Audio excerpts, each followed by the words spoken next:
Salamat ng marami, Delphine, Carlos, Aling Choleng.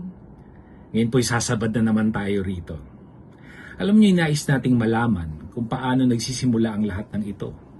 Ang kasalan, ang kasunduang tahaki ng buhay na magkasama. Paano nagsisimula ang malalaking bagay na tulad nito? Alam niyo na marahil, ikaw ay 24 na taong gulang na o 25 at pinasyahan mong panahon ng lumagay sa tahimik.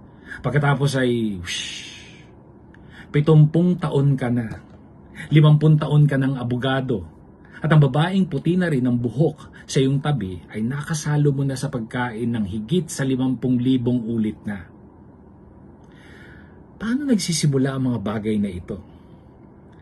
Ipakikita ngayon sa inyo ni na Delphine at Celia ang kanilang pag-uusap nang una nilang malaman na gayang hanang madalas na nating mabasa sa mga kwento, na sila pala'y nilalang upang pag-isahin.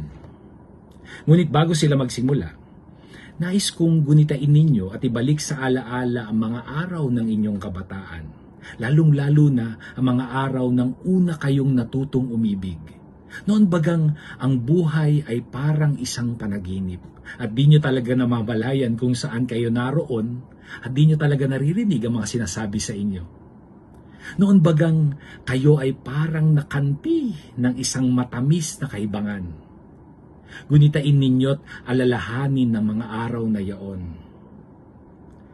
Pasado 4:00 na. Papauwi na ang aming mga mag-aaral.